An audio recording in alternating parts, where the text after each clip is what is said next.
up, everybody? Welcome to another episode of Funky Fridays. Today's episode is number 25. Hope you're all having a good weekend or a good start to the weekend. Yeah, I'm your host, Moon616, and thank you once again for joining me here. Alrighty, so for today, I actually just had this craving to listen to this album yesterday, so I had to pop it in, and it just reminded me of how much I fucking love this record. It's just, in my opinion, it's really slept on. And I mean, maybe slept on, or just not even talked about at all. Like, it just seems like this one never gets brought up at all for some weird reason. I think it's a great album. I think it's one of the best, like, kind of, like, not so much children albums. I mean, he was a little older when he did this one, but he just comes off really mature in the album, and I'm talking about Shyheim's The Lost Generation album. This album came out in 1996. He was about 17 when he recorded this album, so he was right around the exact same age as I was. So I really wanted to give it a chance. I mean, I had bought Shyheim's Rugged Child album. I guess it would have been about 2 years prior to this one. See, he was pretty young, about 15 when he did that album. But yeah, so he was right around my age, and I was just really curious to check it out. Shyheim basically is like a Wu-Tang affiliate, for the people out there that don't know. But yeah, so this album came out in 1996. Just a big, maturity jump from his last record to this one. Getting into the album starts out with a song called Shit Is Real. You can hear it in the background right now. One thing about Shyheim on this record, and he proves right on the first track, is how much lyrically he stepped up his game. He got really mature. He has mature themes on the record. He comes off as an adult in the album, and it definitely did help that the beats on this record were very fitting for him. Very fitting. I think overall the album just really comes together well. Shit Is Real, this is basically a street tale, about shit being real. The content on the record is pretty much what you would expect it to be, coming from like a 17-year-old, but the next song, Dear God, featuring the Brown Hornet, it's basically a letter to God, and he's asking why, shit is all fucked up in the world and stuff. Very cool track, very thought out. I think he does a really good job lyrically on the track. The beat fits it fucking amazing. Third track on the album, Jiggy Comin'. Of course, you gotta have that song about the popo fucking up your shit. 5 Elements is a track featuring rubber bands, the Brown Hornet on the hook. Lowdown Wreck-It, June Lover, it's basically just a posse cut. It's a very cool posse cut, though, very well done. Shaolin Style comes in the 5th track on the album. You'll recognize the beat on that song. It's a very recognizable beat.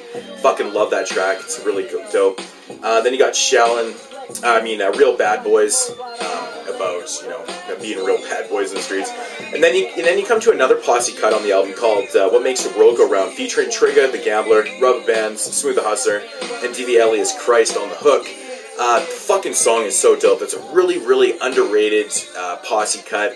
I mean, a lot of people, when you make lists of posse cut stuff, I never hear this one ever get put on there. I think it's a really dope posse cut. Trigga, the Gambler, and Smooth the Hustler at this time in their careers were fucking elevated, man. I wish Trigga's album had actually officially come out. It would have been amazing, but yeah, they really stand out on that track. It's awesome.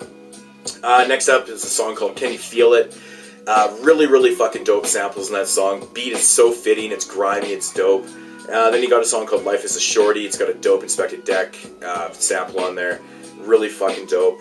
Then you get some, as being a kid, you gotta have some type of songs, not really for the ladies, but this is more of like a song personalized to someone. It's a song called Don't Front, Let's Chill. It's his way of, kind of reaching out to a girl. It's done really well. Lyrics are dope. Then the rest of the album is kind of, he's got a song called Things Happen, See What I See, they're a little more street tales and stuff, still there. And then the very last song on the album is produced by the RZA. It's called Young Guns, featuring Madman, Rubber Bands, and Kill a Sin. Produced by the RZA, really dope beat, and it's one of those songs that they kind of started doing around this time on albums where they were introducing like their new young talent on these albums. They were putting them on the end of albums and stuff, so no different really. But overall, the album is basically handled by, like I said, the RZA does the last track on the album. R&S does most of the album. DR Period does a couple songs on here too. I know that he does See What I See is really fucking dope, and I think he does another track on here. RNS does most of the record. DR Period does What Makes the World Go Round, the posse cut. Yeah, that's fucking amazing. DR Period does really dope beats on this album. But yeah, you know, as a whole, I think this is probably one of my favorite, like, you know, child rapper albums. I mean, like I said, he's 17, but he comes off really mature. The album is just, I think it's amazing. I think it's really, really well done.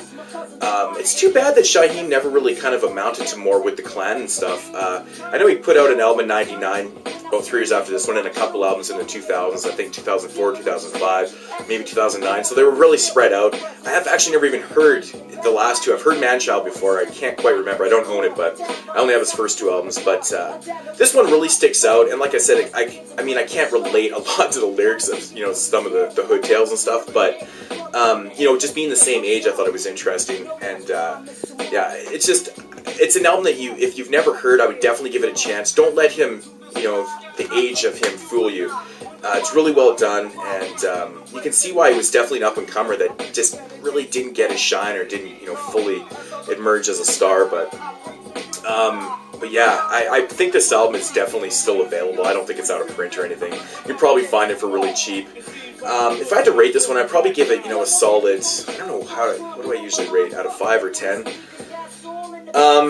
If I were to give it out of 10, I'd probably give it a solid 8. I think there's a couple tracks on here that it could have been a little better, but overall it's a really, really fucking solid album. Like I said, lyrically I think it just works. It works really well with the beat, so. Shyheim, definitely checking this one out again today. I've actually listened to the album already today, so. But yeah, I definitely recommend giving this one a shot. Like I said, it's still available, so, you know. I think that's it for episode 25 here. I'll be back, try to be back next week. I'm going to try and pump these out a little more often. I think this is, you know, a couple in a row, which is rare for me. But anyways, Shyheim, The Lost Generation. Give this one a shot. It's pretty fucking dope. So, Mood 616 signing off.